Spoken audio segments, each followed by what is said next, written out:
I wasn't supposed to be the one closing that night. I'd only stayed because the guy on the late shift called in sick, and the manager tossed me the keys with a tired, "Just lock up after you're done."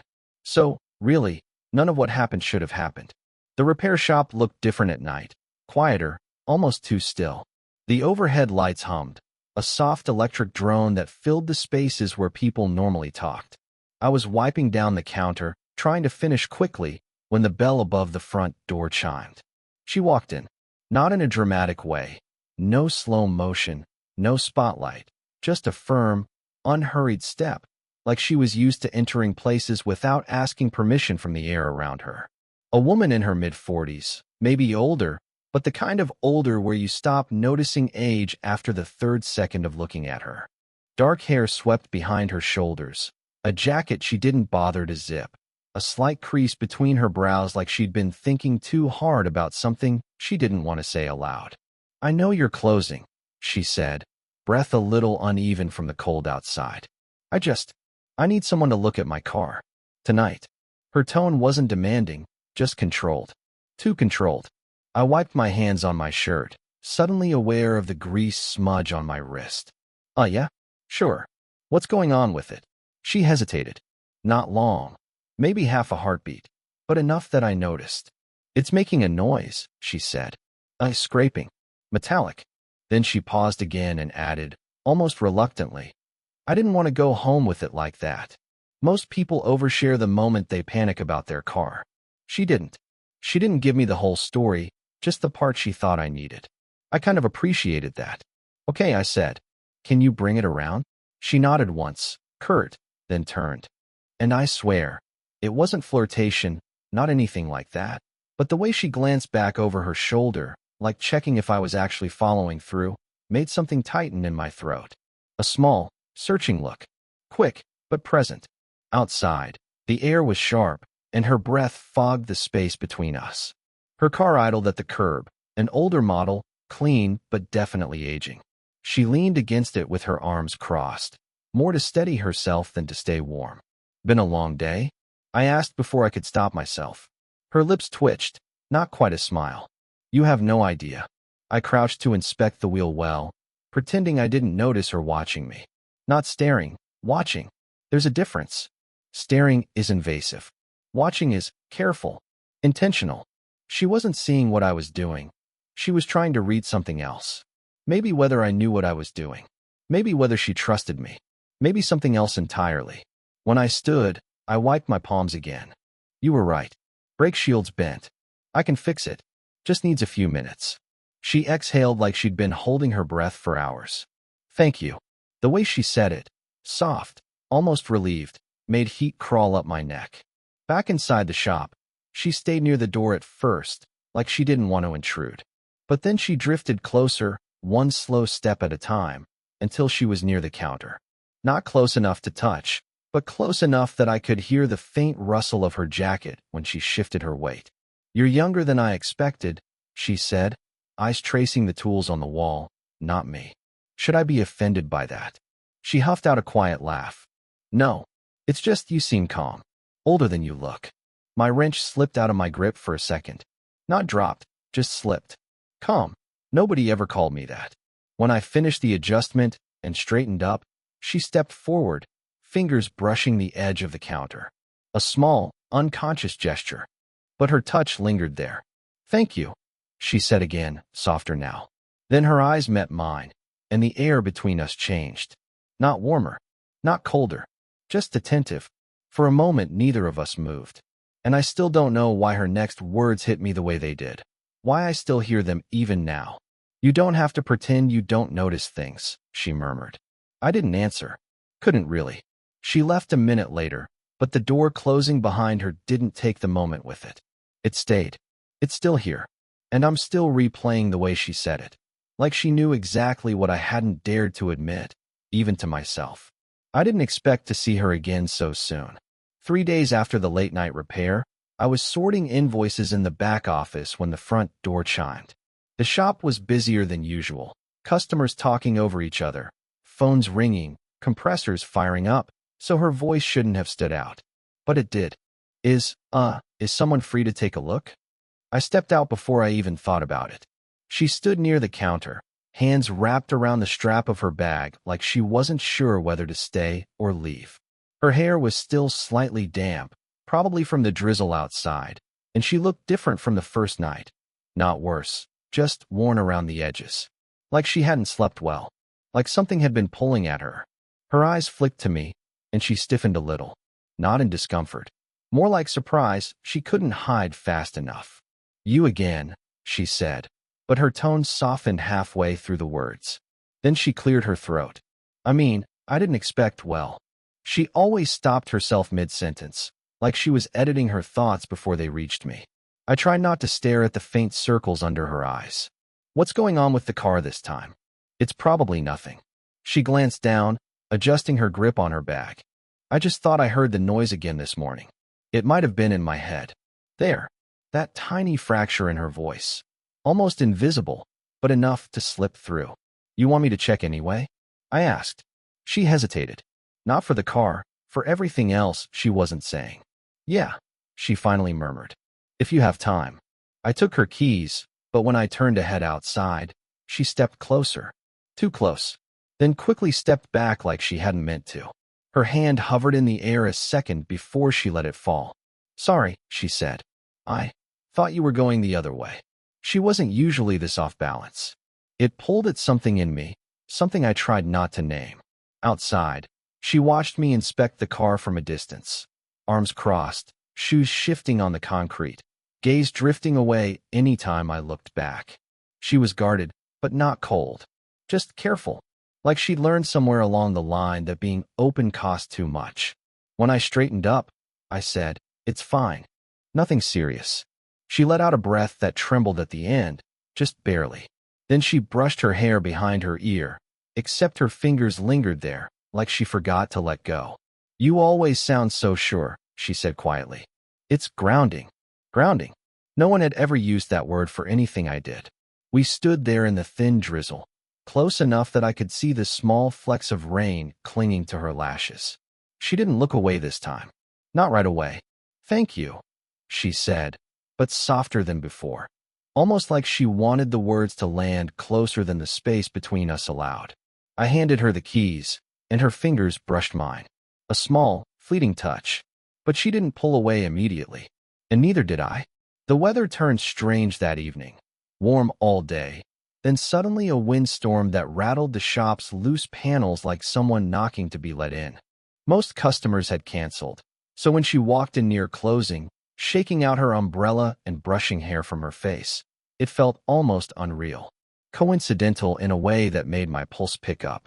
"You're still open?" she asked, voice raised over the wind. "Barely," I said. "Power's flickering, but yeah, I'm here." She stepped inside fully, letting the door close behind her. The storm pressed against the glass like it was trying to follow. She looked around, then back at me. "I shouldn't be here this late. I just didn't want to drive home alone in this." The way she said it, quietly, almost embarrassed, made something in my chest tighten. "Do you want to wait it out?" I asked. "I can make coffee. The machine still works." Her mouth tugged into a small, hesitant smile. "That actually sounds good." The shop felt different with just the two of us. Softer. The lights buzzed overhead, a little dim from the unstable power, and the smell of rain drifted in every time the wind sneaked through the doorframe cracks. She leaned against the counter, elbows resting lightly, rings tapping in a slow, uneven pattern that gave away her nerves. "You okay?" I asked. She lifted a shoulder. "Long day. Longer week." Then she exhaled, tired enough that the sound felt like a confession by itself. "I don't really have anyone to decompress with, I guess." I tried to keep my tone steady. "You don't have to talk about anything you don't want to." She looked up sharply, an unreadable expression flickering in her eyes. "I know," she said. "That's part of the problem." Before I could ask what she meant, her phone buzzed on the counter. The screen lit with a name she turned face down too quickly. Her jaw tightened, just for a second. "You can answer it," I said. "No," she replied, too fast. She forced a steadier breath. "No, it's fine." But something in her posture betrayed her. The slight flinch in her fingers, the way she pressed her thumb to the back of the phone, like holding it down kept the whole story contained. I poured the coffee and handed her a cup. She wrapped both hands around it like she needed the warmth, even though the shop wasn't cold. "Thank you," she murmured, looking at the rising steam. "You make everything seem less complicated." I laughed under my breath. "I'm definitely not that capable." "Maybe you don't realize it," she said. The wind howled again, shaking the windows. She stepped closer instinctively, not touching, just close enough that I could feel the faint warmth of her body through the air between us. She began, then stopped. Her eyes flicked to my mouth, just once, before snapping away. "Never mind." "What?" I said quietly. She shook her head, turning slightly, her breath catching like she'd almost slipped. "It's nothing." We stood there in the dim humming shop, the storm outside thrashing against the building like it was pushing something forward that neither of us knew how to name. Her hand brushed the counter, then brushed mine. Not accidental. But before either of us moved, the lights flickered, hard, and a loud crack of thunder broke the moment clean in half. She stepped back. I didn't. Not right away. The storm passed overnight, but something heavier stayed behind. The next afternoon, the shop felt too quiet, like the walls were holding their breath. I kept replaying the moment before the thunder, her eyes flicking to my mouth, her hand brushing mine, the way she didn't step back until the world forced her to. I told myself I wasn't waiting for her. But every time the door chimed, my pulse jumped ahead of my logic. She finally came in near dusk. No car trouble this time. No umbrella, no excuse. Just her, standing in the doorway like she wasn't sure if she'd crossed a line by showing up at all. "Hey," I said, wiping my hands on my rag to hide the sudden tightness in my chest. "Hi." Her voice was too soft, almost swallowed by the emptiness of the shop. She closed the door behind her, slower than usual. "Is this a bad time?" "No," I swallowed. "It's fine." She walked toward the counter but stopped halfway, arms wrapped loosely around herself. Not cold, just guarded. More guarded than I'd seen her in any conversation before. "I didn't sleep last night," she said abruptly. I blinked. "Because of the storm?" "No," she said, eyes meeting mine with a rawness I wasn't prepared for. "Not because of the storm." The rag slipped from my fingers and hit the floor. Neither of us looked at it. A long silence stretched between us, growing heavier by the second. She wasn't fidgeting. She wasn't masking anything. Her stillness felt like its own confession. Finally, she exhaled, a quiet, shaky breath. "What are we doing?" My throat tightened. "I don't know." She stepped closer, just one step, but it made the space between us feel like a held note, suspended and trembling. "This isn't normal," she murmured. "I know. We barely know each other." "I know." She looked away, pressing her knuckles to her lips like she was trying to stop something from slipping out. "And yet I can't walk into this place without," her voice faltered, "without feeling like something is about to happen." The honesty in her tone hit harder than any touch could have. "I'm not trying to push anything," I said quietly. "I'm not trying to make you uncomfortable." "You're not." The answer came too fast, too real. She closed her eyes for a moment, steadying herself. "It's me. I'm the one who's not sure where the line is anymore." My chest tightened at the way she said it, like she was admitting something she never meant to say out loud. "We don't have to figure it out right now," I said. "We can just breathe for a second." She let out a shaky laugh that wasn't really a laugh, more like a release of tension that didn't quite work. "Every time I try to pretend this is simple," she whispered, "you look at me like—" She stopped, shaking her head. "Never mind." "Like what?" I asked softer. Her eyes lifted to mine, and for once, she didn't look away. She held my gaze, steady, unguarded, almost painfully sincere. "Like you see parts of me I've spent years trying to hide." The silence that followed didn't feel empty. It felt like the truth landing between us, with nowhere else to go. I didn't plan on hearing anything personal from her. Honestly, I didn't think she'd ever let me that close. She carried herself like someone who could lock a door from the inside and swallow the key without flinching. But that night, just before closing, she came in slower than usual. Not hesitant, just weighed down, like she was walking through water. "I shouldn't be here," she said, brushing her fingers over the counter, but not looking at me. But I didn't want to go home yet. You don't have to explain, I said. Her shoulder tense relaxed in a quick, uncontrollable motion, like my answer hit somewhere tender. I got a voicemail, she murmured. She set her phone on the counter between us, face down again. I noticed her thumb hovering over it, pressing into the edge like she needed something solid to brace against. From someone important? I asked gently. She let out a breath that wasn't steady. Someone I haven't spoken to in a long time. She didn't elaborate, so I didn't push. The air felt too fragile for anything direct. It was my daughter, she said suddenly. I straightened, thrown. She'd never mentioned having kids. She's older than you, the woman added, almost apologizing with her eyes. Lives abroad. We're not close. I nodded slowly, giving her space. She sent the voicemail by mistake, she whispered. A pocket dial, I guess. But I heard her laughing with someone. A friend. Maybe her partner. A whole life I'm not part of. She rubbed her thumb along the phone's edge again, almost compulsively. I've tried, she said quietly. I really have. But she stopped needing me a long time ago. And I never figured out how to stop wanting to matter to her. I felt an ache bloom in my chest that didn't belong to me. I'm sorry, I said. She lifted her eyes, soft but sharp, like she was dissecting the space between us. That's the thing. I didn't come here for sympathy. Then why did you come? Her lips parted, but the answer stalled on her tongue.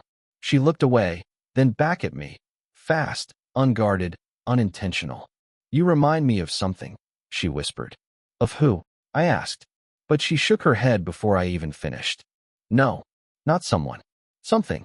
Her voice thinned, almost trembling. A version of myself I used to be around people I trusted. When things felt new. When I didn't question every step I took. My hand rested on the counter near hers. Not touching, just near. She stared at that small distance like it said more than either of us could. I don't know what to do with that, she admitted. With you. With the way this feels familiar and terrifying at the same time. Wind hissed against the door, the soft kind that means a storm is building somewhere far off. Tell me, I said, my voice low. Tell me what you're afraid will happen. She swallowed, her throat tightening visibly. That I'll want something I've already convinced myself I can't have, she whispered. And she didn't move her hand away from mine. Not this time. She didn't walk away. For a long moment after her confession, we just stood there, her on one side of the counter, me on the other, like crossing that tiny distance meant stepping into something neither of us could take back. The shop was silent except for the hum of the old refrigerator in the back. Even the street outside seemed to hold still, like the world was giving us a rare, undeserved pause. I didn't mean to say that, she murmured, rubbing her forehead with the heel of her hand. I'm not good at knowing what's appropriate anymore. You were honest, I said. That's not inappropriate. She let out a thin, shaky breath. Honest doesn't mean wise. I didn't argue. Wisdom wasn't what brought her here, and it wasn't what kept me from stepping back. She slid her fingers toward the photo, then stopped before touching it, like she didn't want the past to interrupt whatever was happening right now. Slowly, carefully, she turned it face down again. That part of my life is over, she said quietly. I know that. I accepted it years ago. Her voice softened. But this, whatever this is with you, it woke something in me I didn't think I could feel anymore. And I don't know what to do with that except not push it away. A warmth spread in my chest, not sharp or overwhelming. Just steady, real. You don't have to push anything, I said. We can just be here. Right now? That's enough. She looked at me then, really looked, and something in her face loosened. Not relief exactly. More like surrendering to a truth she'd been circling for too long. She stepped closer. Not all at once. Not dramatically. Just inches at a time. Until she was standing on my side of the counter. Close enough that I could feel the faint warmth of her breath when she spoke. You have no idea, she whispered, how long it's been since being near someone felt safe. I didn't move. I didn't touch her. I let the moment be hers. After a pause that felt like a whole conversation by itself, she reached out, slowly, tentatively, and hooked one finger around the edge of my sleeve. Not grabbing, not holding, just anchoring. Her voice was barely audible. Is this okay? Yeah, I breathed. It's okay. She nodded, eyes lowering as though the admission carried weight.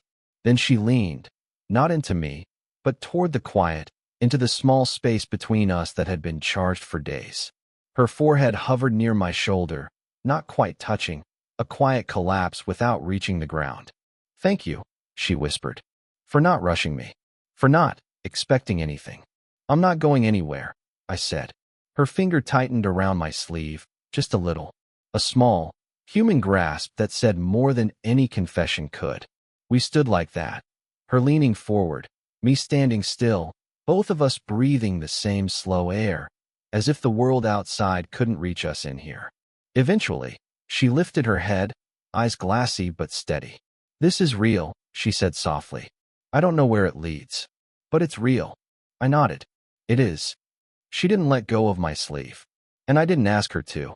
I think about that evening more often than I admit, not because it was dramatic or cinematic, but because of how quietly it rearranged the furniture inside my chest. Time has a strange way of sanding down the edges of memory, but that night remains oddly sharp, as if it refuses to fade into the soft blur everything else eventually becomes. We didn't do anything extraordinary. We didn't kiss, didn't make promises, didn't even hold each other the way people do in stories meant to feel neat and finished. Instead, we sat in a room that felt too small for all the things we weren't saying. And yet, for the first time, none of it felt frightening. In the months after, I kept replaying her face in that last stretch of silence. She wasn't guarded anymore, not calculating or careful. She looked like someone who had finally put a burden down without realizing she'd been carrying it. And maybe I looked the same. Maybe that's why everything felt so strangely peaceful. What changed? It's hard to explain without sounding like I'm overthinking it, which I probably am. But there's a moment in every connection where you stop trying to guess what's expected of you and simply let yourself be there. With her, that moment arrived in a whisper rather than a declaration. In the way she breathed out and leaned back. In the way I didn't look away. I think we learned something about love that night. Not the kind built from sparks and collisions, but the kind that grows in the space between two people who finally trust the silence. The kind that isn't rushed or demanded or framed with the urgency of now or never. The kind that arrives slowly, like a soft tide, reshaping the shore grain by grain. She taught me that connection doesn't always announce itself. Sometimes it hums quietly under your ribs until one day you realize you've been listening to the same frequency for months. And I think, in some way, I taught her that being seen doesn't have to be dangerous. That someone can notice her, really notice her, without trying to own or fix or claim what was never broken. We didn't step into a perfect future after that. Life stayed messy and unglamorous and full of uncertainties. But the way we carried each other changed. No more pretending we were just two people passing time. No more hiding behind politeness or long pauses. There was a gentle truth between us now, something earned, something rare. And even now, looking back from a place where everything has unfolded in ways neither of us could have predicted, I know that night was the hinge everything turned on. Not because it was loud, but because it was honest. If this story made you feel something, let me know in the comments. Would you want more stories like this?